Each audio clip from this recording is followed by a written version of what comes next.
Away up in the heavens, far out in space, in a beautiful golden crystal palace right above the North Pole, lives a kind and jolly old gentleman, Santa Claus, also known as St. Nicholas, the best friend of boys and girls everywhere.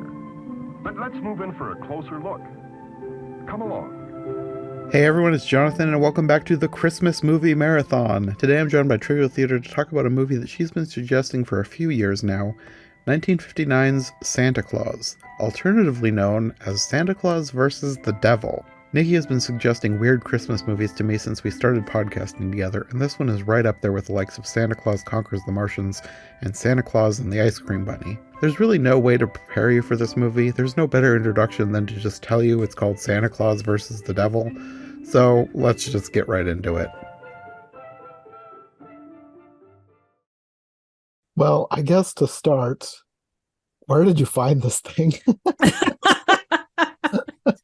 So this has the wonderful reputation of being one of only, I think, 2 or 3 movies to be featured on Mystery Science Theater 3000, like of Christmas movies. So there's this one, and then Santa Claus Conquers the Martians were the only 2 that they really did in the original run. So this one was done in 93 as one of their Christmas episodes.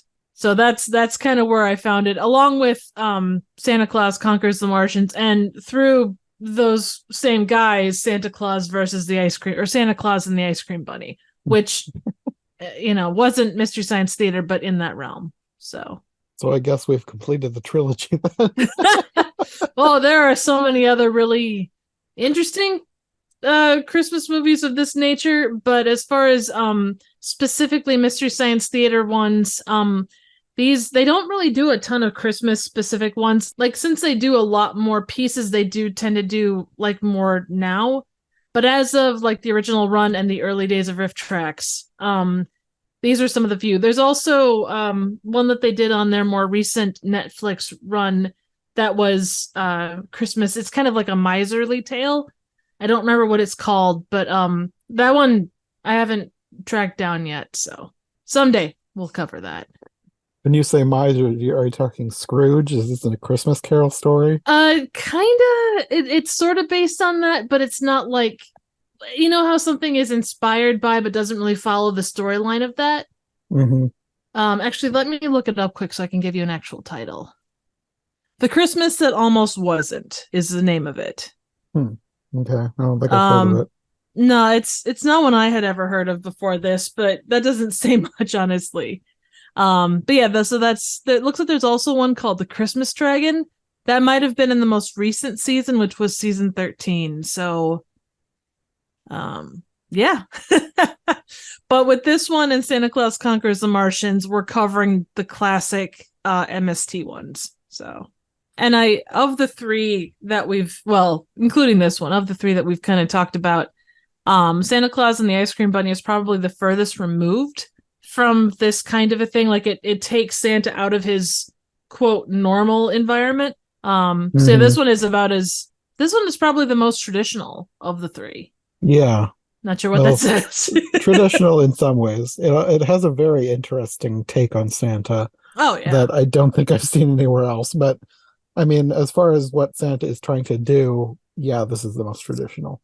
Agreed. Well, and just because I looked up like what's like Santa Claus and kind of Mexican traditions, at least as of now. So maybe in the 50s, they had a different slant, but most of the things that they talk about with Santa don't really apply. So I think it was a lot of creative liberties, I guess would be the proper term. I think all of these have taken creative liberties in some way. I agree. That's without doubt. And I think you have to kind of make it something interesting. But with the Martians, there was no culture to base it off of. Mm-hmm. And Ice Cream Bunny was just whatever Ice Cream Bunny was. Florida, maybe. But, this one, it was based off of, being that it's kind of based in Mexico, it's kind of that cultural aspect. I kind of at first was like, oh, I wonder how much of this was really kind of based in Mexican traditions. And even the idea of Santa is a relatively newer concept for them. Like they didn't really. Oh, what did it say? I'm trying to remember. Let's see. Traditionally in Mexico, children didn't receive presents from Santa. However, his popularity is growing in Mexico Christmas traditions. Because of this, some children will receive gifts on December 24th, as well as January 6th, which is the Day of the Three Kings. Okay. Oh. Yeah, but other stuff that they kind of go into, Our Lady of Guadalupe, they celebrate on December 12th, which includes fireworks and going to visit the Basilica of Guadalupe. They go pretty hardcore after that to celebrate. And like I say, like fireworks are a big deal there. Piñatas are a big deal. From the 16th to the 24th of December, kids will reenact Mary and Joseph searching for shelter. They sing traditional songs and asking the homeowners to let them in. Each night ends with a fiesta. There's elaborate nativity scenes that start on December 16th and go through to January 6th. Many town centers have massive replicas of the manger and animals and Jesus and Joseph and Mary. So yeah, they do that's more Christmas stuff than we do. Yeah. Well, I think too. I mean, this is traditional. Like at least from the site I looked at, it would be kind of a traditional Mexican celebration. I mean, every family, like any place, each family is going to kind of do their own thing, but the celebrations of the place are, traditional. So yeah. Well, I knew about the reenacting Mary and Joseph's journey to Bethlehem because that was featured in, I think, Saludos Amigos, one of the early Disney films. But other than that, I didn't know about any of that other stuff. They do a lot. I didn't either. Yeah, they do. And I imagine it's like anything, one town will go, hardcore with something like that and others won't. But you look at the aspects of this one, like the reindeer being wind up or like the flower of disappearing, all of that stuff, none of it like follows what would traditionally be considered a Christmas thing. Yeah, I wondered about some of the specific Santa mythology. It was like, did they make that up for this movie or is it based on something that they do in Mexico? Like, does Santa live in a castle in the sky? It doesn't seem like with nothing that I've read indicated that, but it could be something where maybe it was a tradition within the guy that wrote this family. Maybe there was something within his area of Mexico, because I'm sure it's like anything else, different areas will have different traditions. Mm-hmm. I couldn't find anything specific, but I can't say that I spent hours digging into it. Well, you spent more time looking into it than I did, so. Well, I guess we can start into the movie. The way this started, it's introducing Santa, but it's not any kind of Santa mythology that I'd ever heard of before. Agreed. Santa basically lives either in the sky or in space. He has a castle, and he doesn't have elves. He has children from all over the world. I would like to know how he got these children. And the depictions, I mean, and it's one of those things that should probably preface it by saying this is made in the 50s, on the verge of 60. It's a very dated look at any of them, but just the ones that they picked specifically, it's like they picked like 4 or 5 European countries. They picked Africa as a whole continent. There was China, Japan, and then the Orient, which was essentially, I suppose, kind of India. It seemed like India, which normally when people say Orient, I think they usually are talking about China. That's what I always thought. But I suppose, I don't know. I don't think did they have Russia in there? Yes. Okay. And then nothing from, I guess they basically covered South America as, an entire continent, but they offhandedly mentioned Brazil. Australia wasn't even part of the equation. No, that's true. Yeah. I don't remember Australia at all. Yeah. Which, it's one of those things where I'm sure they were like, well, we'll pick these and that. It does make me wonder as an overall question, and I don't expect an answer, but I do kind of wonder. Looking at this on all kinds of different levels, and I know this is supposed to be a kids movie, but or even audience-wise, it doesn't feel like it was made for a Mexican audience. It doesn't, it feels like it was very much made for an American audience, but I don't know. Even in the 60s, it's such an odd mix of things. Mm-hmm. And maybe that's just me overanalyzing, but it is earnest as hell. There is nothing about this movie that isn't sweet and innocent and earnest. Well, I'm wondering if the feeling of it being made for an American audience comes more from the fact that it was dubbed in English. That's Because possible. that narrator, He was one of a kind, I'll tell you. but I wonder like if they had gone with subtitles instead, if this would have felt more Mexican, because it's set in Mexico. True. Santa's main helper is a Mexican boy named Pedro, Yes. and the main children are Mexican. Lupita is the little girl who's pretty much through the whole movie. I don't remember the names of the other kids. Yeah, they're there, but they're not really. There's also Billy, but Billy could have been like translated in from something else. But oh my gosh, she was so cute. Oh my word, she was adorable. She was so, oh my god, she was the cutest little one. I was like, oh, give the poor little one what she wants. Give her a doll. Give her all the dollies. Every time she said dolly, I'm like, oh my god, so cute. Oh yeah, she was. Just the look in her eyes, just like, so cute. That, which we'll talk about, but that whole like dancing interlude thing, she looked terrified. I'm like, oh no. It's like, what are they doing to this child?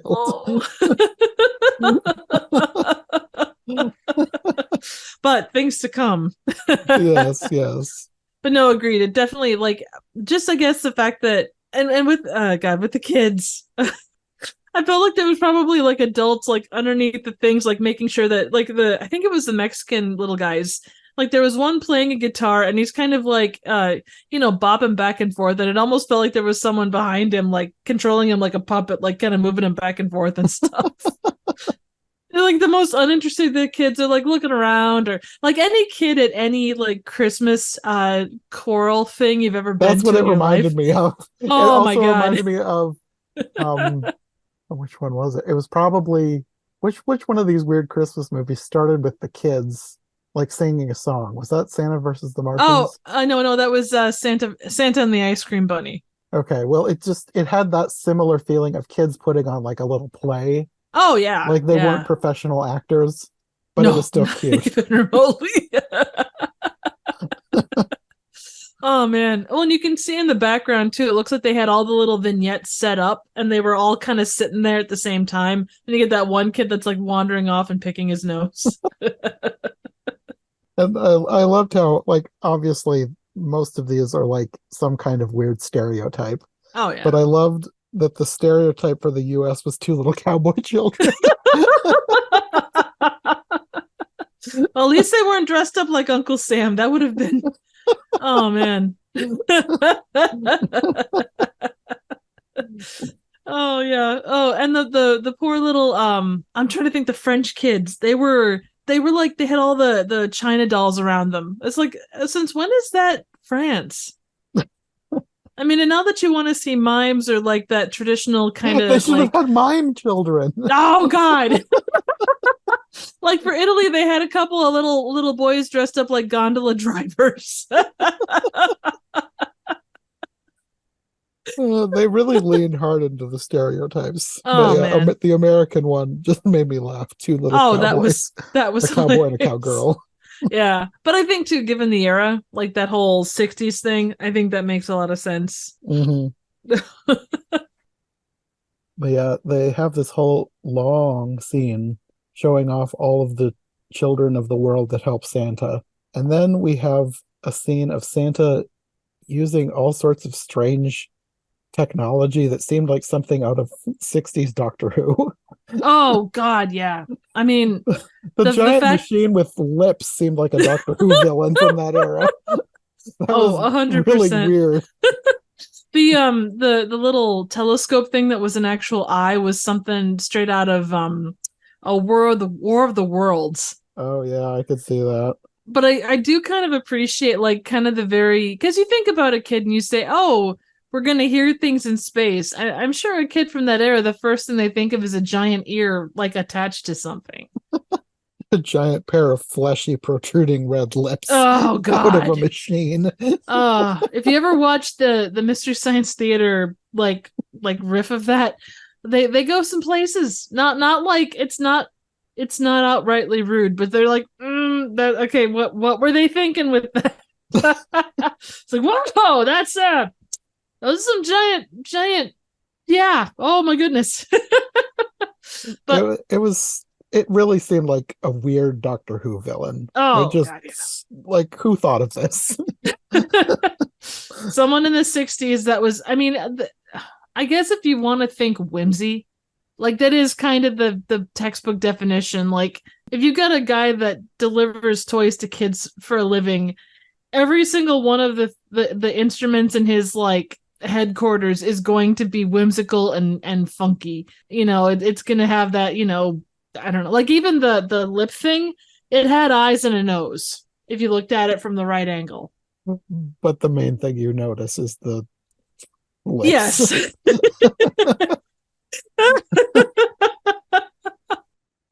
I mean, at least he's up to date with the technology of the age. He's just doing it in his own way. I guess so. Oh man. But to talk Doctor Who, there's that one Doctor Who episode that actually does feature, like, they kind of cannibalized all of the crew members of the ship and they turned them into like different parts of it. What was it? The Lady in the Fireplace, I think. The Girl in the Fireplace, yeah. Yes, a Tenet episode. They actually go there. So who knows? Maybe this inspired that. That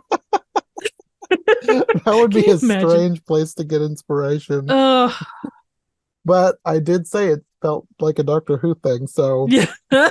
maybe so. No, the definitely the practical effect feel of that definitely felt like late 60s Doctor Who. Yeah. That was so bizarre. I mean, the whole movie is bizarre, but there was just something prominently bizarre about these fleshy, protruding lips. Oh yeah. There's not even a question about that.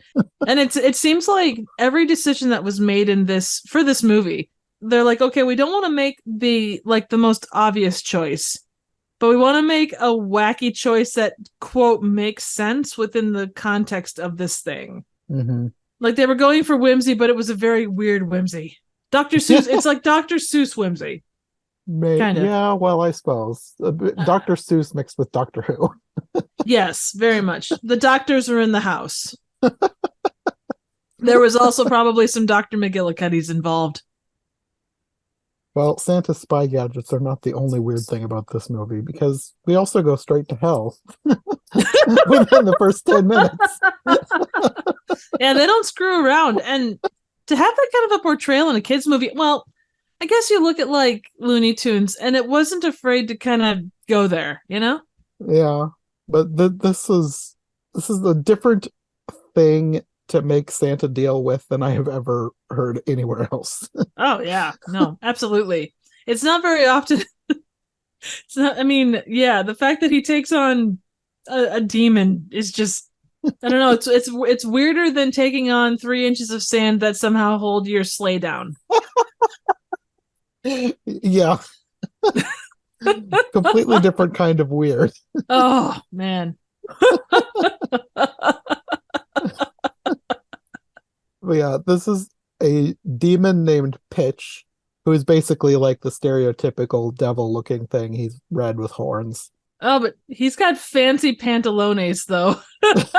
He's got the like what you would consider Shakespearean level like fancy pants that are kind of poofy and little hooves. Yeah.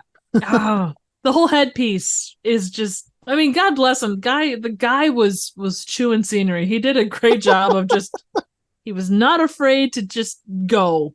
Arguably the most fun like character in the entire thing. Like Lupita was freaking adorable, but as far as like fun weird characters, I think he probably takes the cake. Probably, yeah.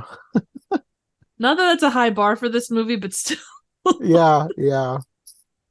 Well, I guess he's like tasked with, I don't know, stopping Santa and turning children against him. Like you have, I think it's supposed to be Satan as a voiceover, basically giving him instructions on going to Earth and turning children against Santa, or he will be punished with ice cream.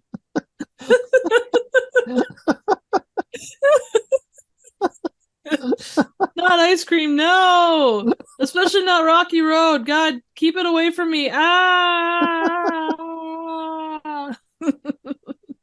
You could tell that a lot of this stuff was very, I don't know, gearing the humor towards kids, because I'm sure that they picked ice cream because they know kids love ice cream, and they would think it's hilarious that a demon would be tortured with ice cream. Oh yeah, absolutely. And the fact that he mentions it's bad for his digestion. Well, it's bad for a lot of people's digestion. That's true. I never would But have we still considered eat that is true. I would have never considered a demon to be lactose intolerant. I don't think I ever gave any thought to a demon eating something before, let alone ice cream. Well, now you know. But weirdly, down the way, we also find out stuff about Santa that's kind of in that same realm. Like, it's an interesting dynamic. What did they say about Santa? Oh, sorry. So he has to be back to the North Pole by That. dawn. One, because the reindeer turned to dust, but two, Which is like, why? What? because reasons. Just go with it. But also because he can't eat human food. He can't, like, he has ice, like, what was it? Ice cream and something else, but it's made of clouds. And he can't eat human food, so he'll starve if he's caught, or if he's like lost, or if he can't get back there. I must have missed that, but that makes the line at the end about trying to make him starve to death make sense. Yeah. Well, and also there's a thing about um there's so many like weird little sidelines. Like, Santa is just a ball of weird side comments. At one point, he says that he's quite a lot younger than either Pitch or the Devil. I don't remember which, but he says, oh, it's my digestive tract. I can't eat what he can eat, and it's very tender and whatnot. There was a lot made of digestion in this movie. Well, I suppose too many, I don't know, too many cloud ice cream sandwiches, apparently. I wonder if that's what they feed those fleshy lips on that machine. I don't want to think about that. Oh, the questions you'll ask after watching this movie. The things you will ponder and never have answers for, because you probably don't want those answers. Now I'm just imagining, we haven't mentioned him yet. Merlin is in this movie. Oh God, For yeah. some reason. I'm imagining him with a giant ice cream bar, shoving it into the mouth on that machine. Oh man. And Merlin is his own brand of interesting. He's so weird, but in a different way than the other weird.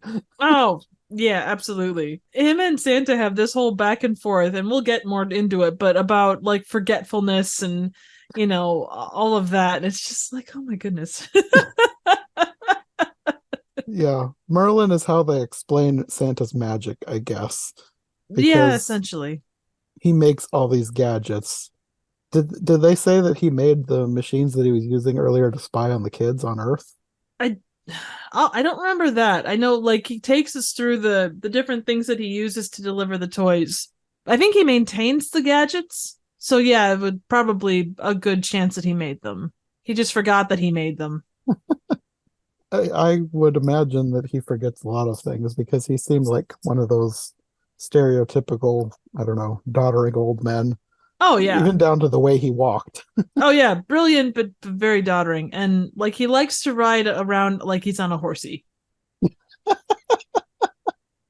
I wondered when they said that, I was like, was that in the original Mexican version, or is that a line that they put in the English version to explain why he walks weird? It's 100% possible. even the kind of fourth wall breaks that the narrator takes. He's like, come on, Merlin, this isn't the time to play horsey. It's like, oh my God. The narrator was probably the worst part of this movie. Oh man. Like, most of this weirdness I'm fine with, but the narrator kind of got on my nerves once in a while. Just like, he overly explained everything. Like he's one of those reaction YouTubers who basically just tells you what they're watching while you're watching it at the same time. Very true.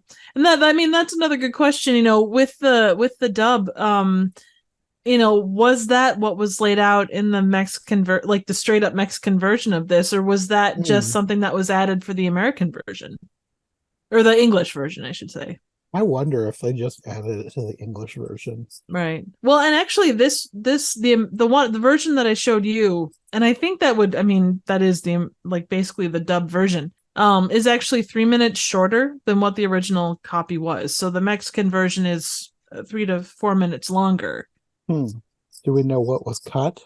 Let me look quick. They did mention something, but offhandedly I don't 100% remember. And trying to find like Santa Claus this version, because there's so many other movies called Santa Claus. Yeah. I'm glad you sent me a link to it, because I probably would have been lost as to what I was looking for. Oh, no, absolutely. There would have been. If you don't know what you're looking for with this one, you're not going to find it. I suppose I could have looked up Santa Claus versus the Devil. Yeah, that probably would have gotten you there too. Okay. Running time of each version is 94 minutes. Home video release was transferred from several theatrical prints. Okay, so some of it was due to age. Like some of the footage was bad, so they didn't include it. Yeah, that looks like it's kind of it. So it was more about like pieces of the print that couldn't be salvaged more than anything else. That makes sense. Yeah. There's one other thing. There is at least one brief scene cut from the English version, and further footage was removed from individual prints as they aged and suffered damage. So yeah, that's the original version was 3 minutes longer than the version seen in the US, but most of it was due to, age and breakage and bad prints and such. Weirdly, so this is kind of a side thing, but it was considered to be a financial success over several holiday season theatrical releases in the 60s and 70s. Broadcast of the film also became a tradition at several U.S. stations. The film garnered at least one award, winning the Golden Gate Award for Best International Family Film at the San Francisco International Film Fest in 1959. Must not have been that much competition. Well, I mean, it wasn't exactly up against Mary Poppins at that point. I suppose. And I suppose being that it's California, you do have more of that kind of influence and such. Like it's more of a regional thing. Well, and they did say specifically international, so maybe they're just going on foreign films. Possibly, yeah. And there probably aren't that many foreign family films that make their way to the States. Like even today, there really isn't. Yeah, that's true. That's very true. It's hard enough to get anime in the US, let alone just regular animation from other countries. That is very, very true. Yeah, no, that makes a lot of sense. And it was probably a regional thing too. Like, since it's not to say that like Arizona is going to have more Mexican influence than say, I don't know, Alabama, but it does make a difference. Like regionally, you're going to show a certain level of stuff. Mm-hmm. Anyway. Well, I guess we should talk about the children that are the main focus of this movie. Yes. There's, other than his helpers, the only one I remember the name of was Pedro. He's kind of in a lot of scenes, but he's not like a focus. He's just there. He's kind of like the I can't think of the guy's name. Is it Lewis? The helper that Tim Allen's Santa Claus has. Oh yeah, I know who you're talking about. The one that everyone thought was cute. Yeah, he kind of looks like he's got kind of the Shakespearean look to him. He also has poofy pants, I'm pretty sure. That's poofy, not poopy. Just so we're clear.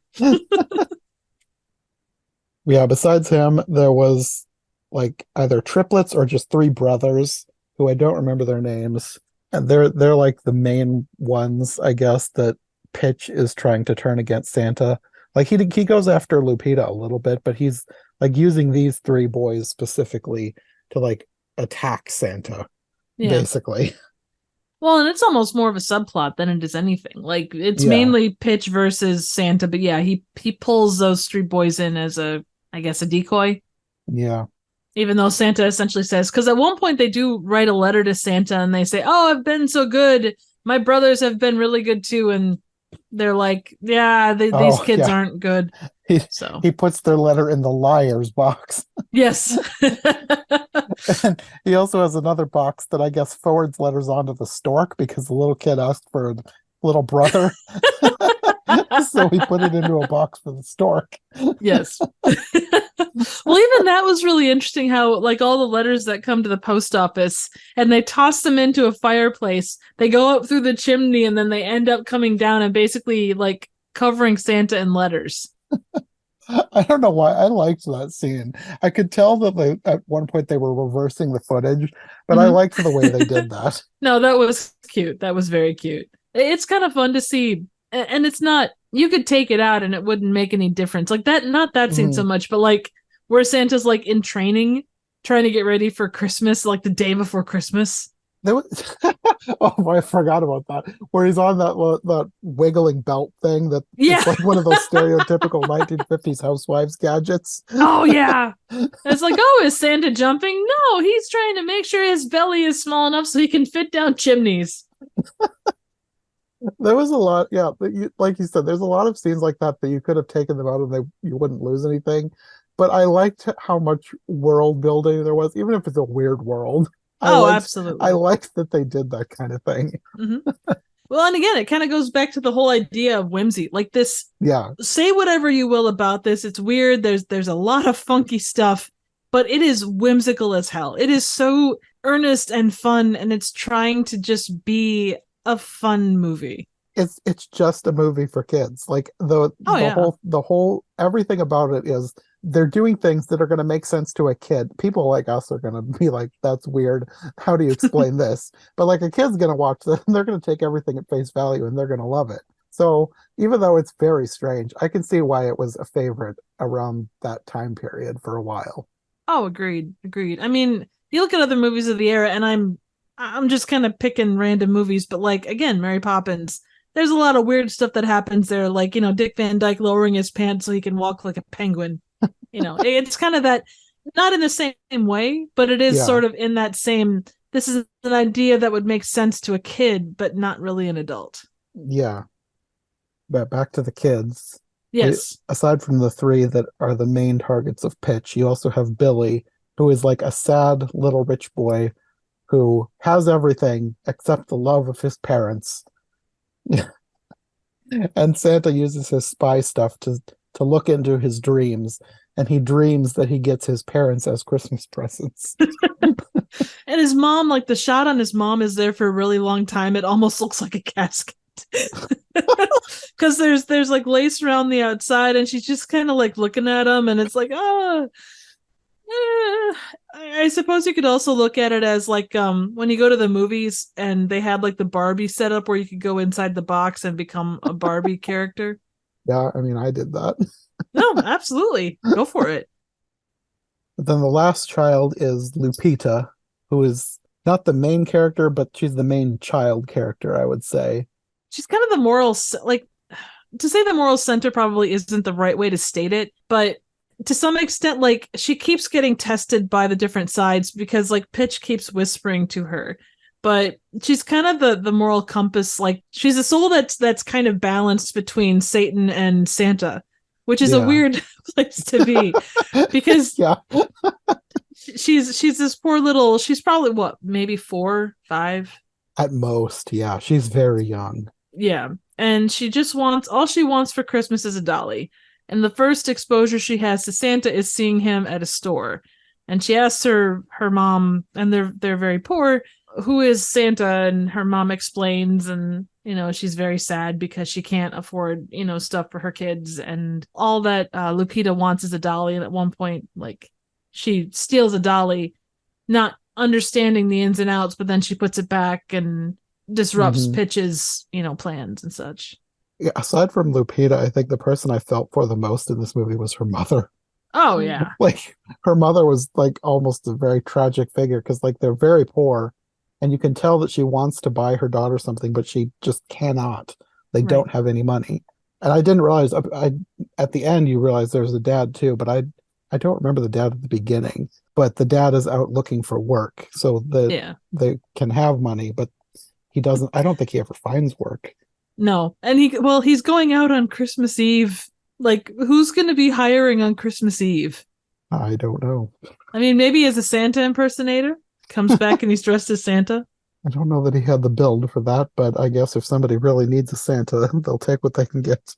I mean, let's be honest. Droppo from Santa Claus versus or Conquers the Martians did not have the build to be Santa either, but he shoved a bunch of pillows down his coat and he made it work. I forgot about Droppo. And yes, his ho ho ho was pretty pathetic, but you know what?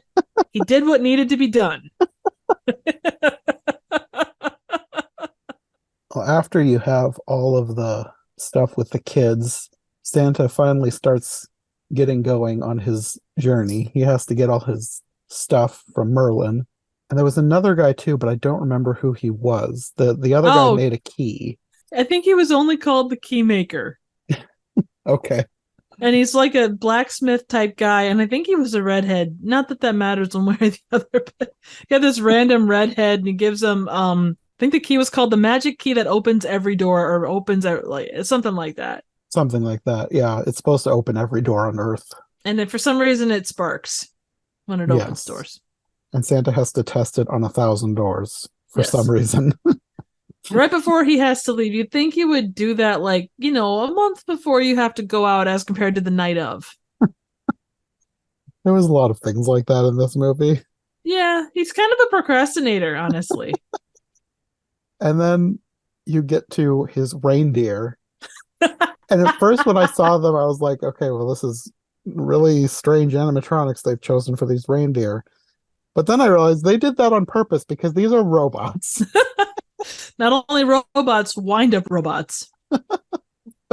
But I was like, okay, this is weird, but I like that they did that because they knew that they were not going to be able to pull off realistic reindeer. So let's just lean into the fact that they're fake. Make it part of the plot. It works. Oh, yeah, that it does. What I didn't understand was why they turn to dust if he doesn't get back by sunrise. You know what? I got nothing.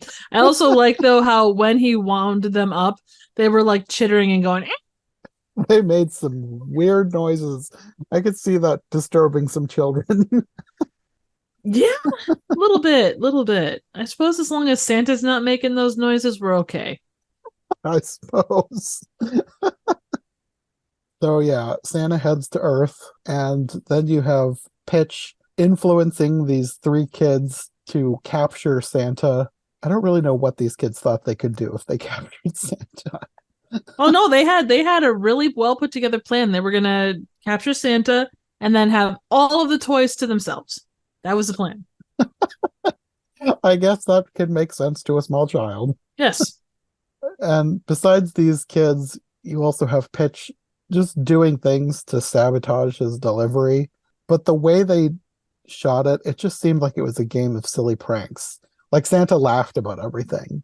Like it didn't matter that he's literally being tormented by a demon. Oh, it's a silly prank. It's literally Looney Tunes. Like every single thing that goes on. Yes. Like there's one point where I think, if I remember correctly, Pitch moves the chimney, which makes Santa have to go through the front door. And then he like moves the chimney back, and then somehow Santa blows all the smoke and ash up the chimney, and then Pitch is just covered in ash.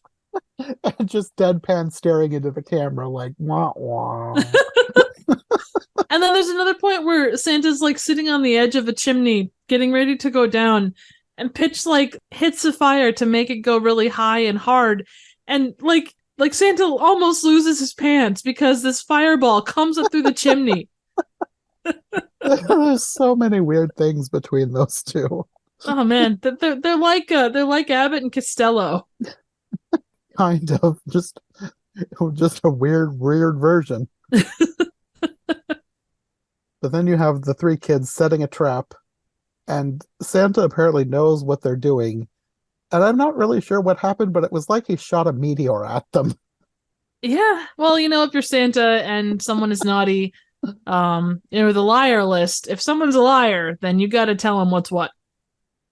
Blast them with a meteor. Yes. I mean, that's half of what he's got in his pack. I mean, all of the kid stuff can fit into a relatively small part of the bag. But in the end with them, they get coal, and then Pitch provokes them into a fight and then leaves. And then after he's done with them, he goes to try and steal Santa's sleigh, but the reindeer won't obey him, so he like materializes a pair of scissors to like snip the bag that holds his magic stuff, so he loses all his magic stuff. But when he pulled out these scissors, I didn't know they were scissors. I thought he pulled out a knife. And I was like, what's he gonna do? Shiv Santa? I'm grateful he doesn't, but yeah, that was probably going to be the next thing that happened. And just as a side note to the names of the stuff that Santa uses, he's got the magic key that opens every door, the potion of remembrance, the flower to disappear, and the bag with the powder for dreams of joy and goodwill. Very descriptive. I'll give them that. You know exactly what each gadget is. Exactly. And I do imagine that, you know, when you translate something from one language to another, the translation isn't always the most eloquent. I imagine that they probably had better names in Spanish, and then when they translated them, it was a literal translation. Probably, yeah.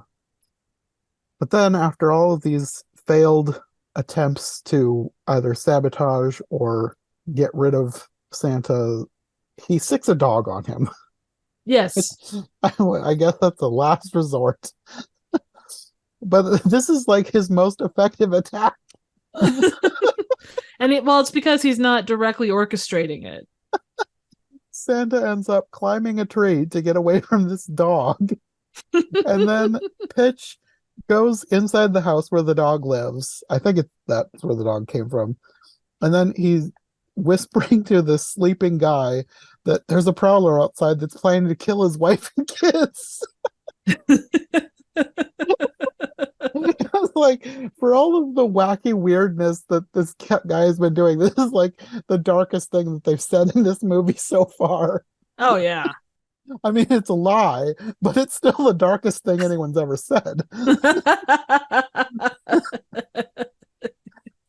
And then I'm not sure what he's doing. It's like he's sort of possessing people to call the fire department and the police. Like he calls them, but then he's like making people who are asleep talk to them. So he's reporting a fire, and he convinces the policeman that there really is a fire by blasting flames through the phone. And the guy is like, "Mercy, this is a 5-alarm fire. We better get on it."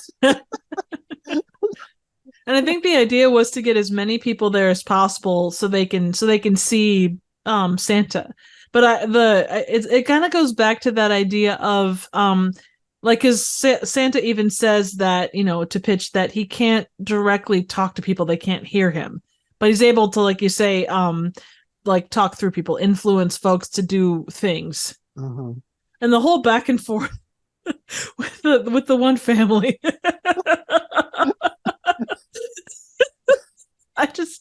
Oh my God, who's sitting there and it's like, well, you guys clearly don't know what you're talking about. Hey, I've got the gun here, you know. Oh, well, you can't use that properly. I should be the one wielding it. Yeah. He has a way of, like, he whispers in people's ears and turns them against each other. Yes. Which I'm sure is a nice little side thing that he does. But then after all this, he goes back outside to Santa and says, "You hear those sirens? They're for you. You'll never get back before sunrise. Your reindeer will turn to powder and you'll starve to death and I'll rule the earth." With the weirdest evil laugh. You have an excellent weird evil laugh. But just the way he phrased all of that. Your reindeer will turn to powder, you'll starve to death, and I'll rule the earth. The weirdest sequence of threats ever. Yes. Anyways, it basically seems like this is the end for Santa, except he starts calling for Merlin, who like dawdles over to the communicator. And he ends up telling him to use a wind-up cat to distract the dog, and apparently it works. And then he escapes, and then the firemen show up and spray Pitch because all they can see is smoke where he's standing. And then before he goes back to his castle in the sky, he goes and finally gives a doll to Lupita. And she's so cute. Yes. The doll is as big as she is. Yes, the doll was absolutely enormous. I thought he was going to give her the little doll that she almost stole at the beginning. And no, he basically gives her a thing that's almost as big as she is. Yeah. Well, she had that weird dream about all the versions of the doll, but like life-size dancers that scared her so much. He saw that and he's like, nope, I'm not going to do that to her. If one that's only half that size. Oh, man. Oof. I don't know what they were thinking with that dream. It was so random. It was just, I mean, I guess it makes about as much sense as half the other stuff in this movie, but it Yeah. just seemed like out of nowhere. Suddenly she's having a weird dream with these giant plush doll people dancing randomly. Yeah. And she's just standing there bewildered, like, what?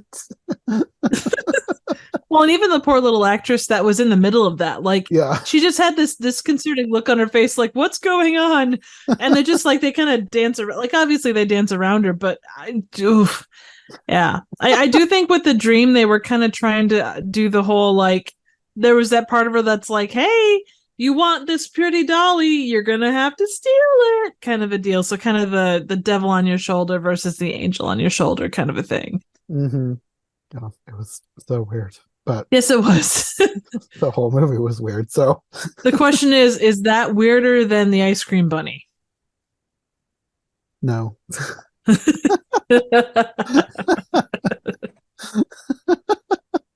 Well, and Santa, like, as we've kind of been discussing back and forth between Ice Cream Bunny, Martians, and this one, the depictions of Santa are really interesting. Like, this one was probably, I don't know, like, he's probably middle of the road when it comes to like eccentric behavior. Yeah. Like, he's not as like wild and crazy and lazy as Ice Cream Bunny, but Martians is probably the most grounded Santa. I suppose this is the most whimsical, but in a weird way, like weird whimsical. Yeah, I agree. Like, I think Martian Santa was a decent amount of whimsical. Like, he kind of took everything in stride, and he talked about his button finger being broken or hurting because all he did was press buttons all day. But yeah, this one certainly took it to another level. Yeah. But yeah, that's basically the end. He leaves the doll for Lupita and then goes back to heaven. I mean, I keep thinking of it as heaven, but it's not really heaven. It's just the sky or something. I mean, it kind of is. I suppose. Yeah. I think, yeah, I don't really know what they were going for because they do mention Jesus at some point. So I don't know if that was like supposed to be, maybe it was heaven. I don't know. Well, they describe the like they describe the flight of the reindeer to Earth as, I think it's Trans-Heavenly Airways, and they kind of do the whole announcement like leaving and from gate whatever and all that kind of stuff. They even have like a whole plaque about it. I mean, I could see trying to explain to kids sort of those ins and outs, because that's really what a lot of this talks about. Like, you look at the devices and all those kind of things. It's a way to describe what is undescribable. Yeah. A lot of it seemed like it was trying to make sense of the Santa myth for kids. Yeah. Because there's a lot of things about Santa that don't really make sense. And it was like, in their own way, they were trying to make it make sense. Oh, absolutely. I mean, and given the time and place, if you were a kid, you could look at that and go, oh, okay, I understand it, or I may not get it, but I understand where they're going. Mm-hmm. It makes as much sense as anything else. Yeah. But yeah, that's Santa Claus. Yes. Or Santa Claus versus the Devil, as it's apparently occasionally called. I could see that. I mean, that's probably a more accurate title, and it's because how many Santa Claus movies have there been over the course of time? Even then. A lot. Yeah. Yeah. I prefer the title Santa Claus versus the Devil. Yeah. But I suppose Santa Claus versus the Devil, like, that does give a connotation of not necessarily the most kid-friendly movie. Yeah, it makes sense why its official name is just Santa Claus. I think if they called it Santa Claus versus the Devil, fewer people would have been okay with going to it. Oh, agreed. Even with the fact that it is the most, I mean, genuinely one of the most harmless movies you could ever see. It really is. I mean, it's certainly less scary and stuff than Bambi. I mean, it's a live action Looney Tune in a lot of ways. Kinda, yeah. Especially everything with what the devil is trying to do to Santa. Like, Right. for as much as like he is trying to do evil things, it's all in the context of basically silly pranks. Oh, absolutely.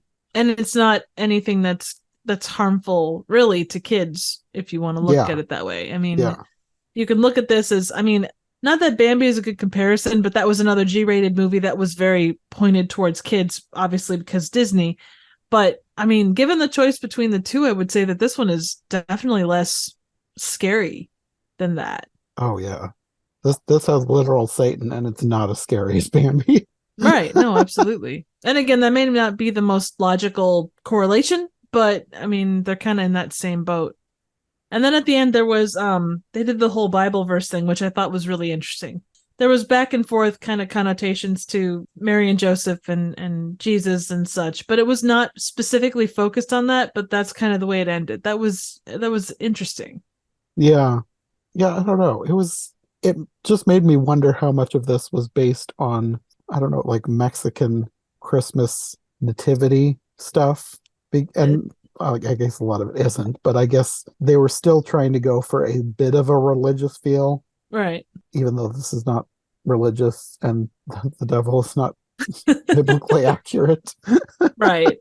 But I mean too, you're talking, I mean, when you're trying to describe that stuff to kids, Yeah. probably you're not going to take it as you're trying, I mean, across the board. And again, it's kind of talking about trying to explain the way that Santa's workshop works, the way that fight between being, on the nice list and the naughty list, even the way that they send like letters to the North Pole, kind of works within those realms. Mhm. And that would be the way to describe it to kids. I mean, you're not going to go hardcore Bible stuff if your focus is Santa, because again, for all of the back and forth with this, the two aren't necessarily synonymous, even though they're focused on the same holiday. Yeah.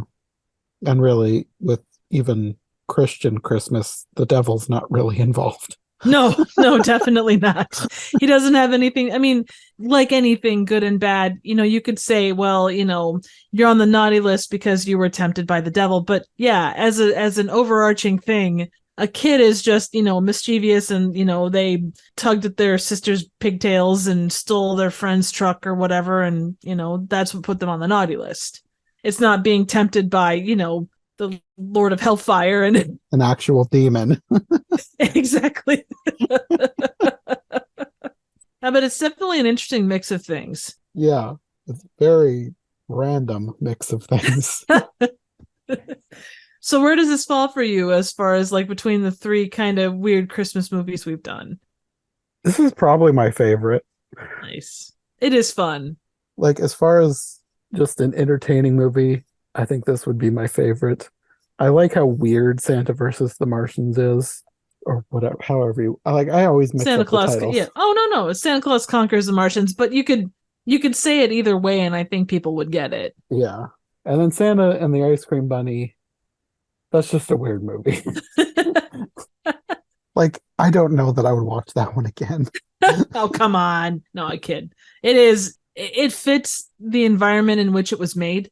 The whole Pirates World thing. It fits that whole place. But yeah, as a movie, yeah, it is the least comprehensive and just, it is the most riffable, but definitely not the most understandable of the three.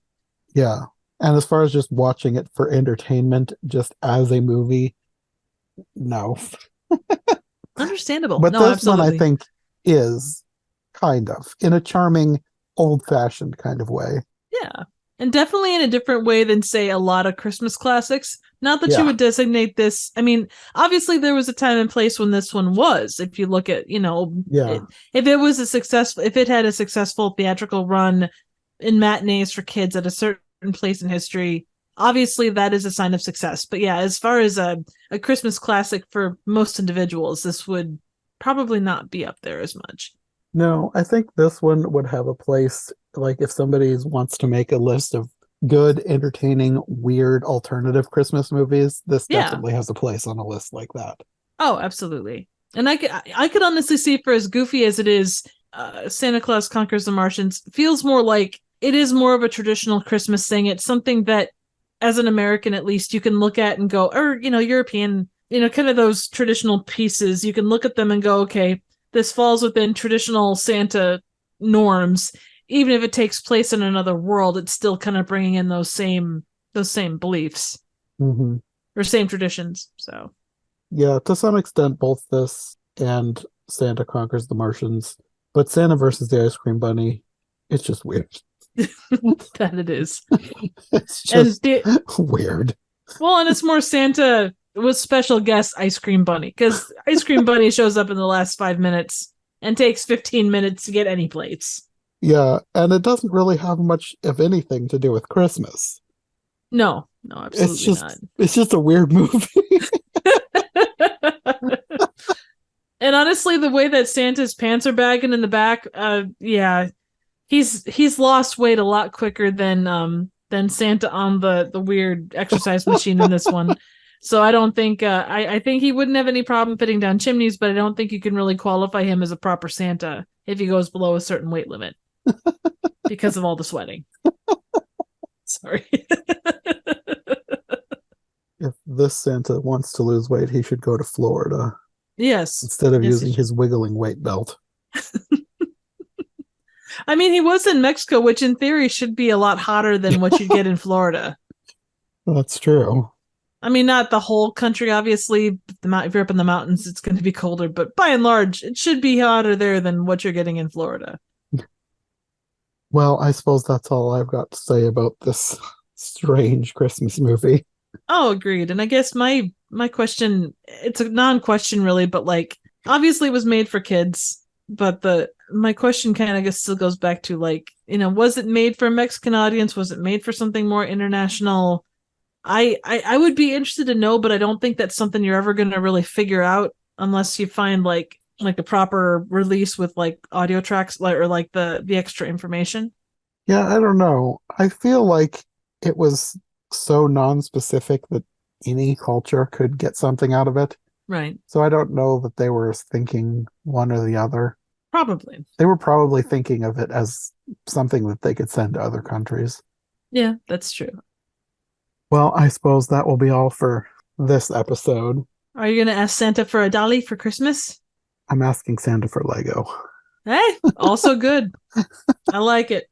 You can build anything you want with that, including your own weird big mouth built into a device where you can talk to people. That would be a hilarious thing for somebody to build. Maybe I should.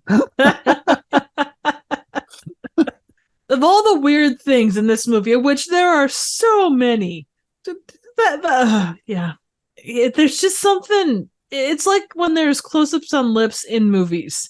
Lips by themselves, like you put them as part of a face and it's fine. Yeah. But the focus on them themselves, it's just That's true.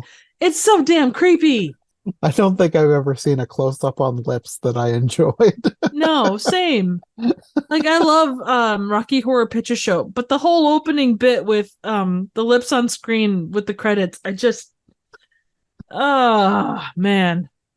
I'm thinking of the scene in Lord of the Rings with the tomatoes. Also true. That's a very good one. It's a very good one. I didn't think about that, but now that's gonna haunt my nightmares. Thank you. That wasn't just the lips, though. It was the close-up of chewing, which made it 10 times worse. Yeah. No, I agree.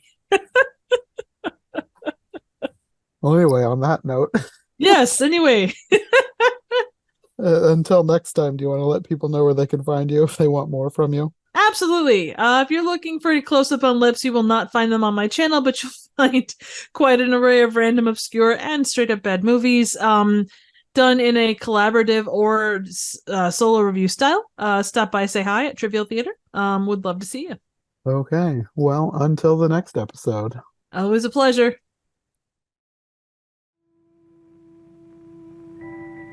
Thanks for listening to iHeart Movies. If you like what you've heard, make sure to subscribe on your preferred podcast platform or to our YouTube channel.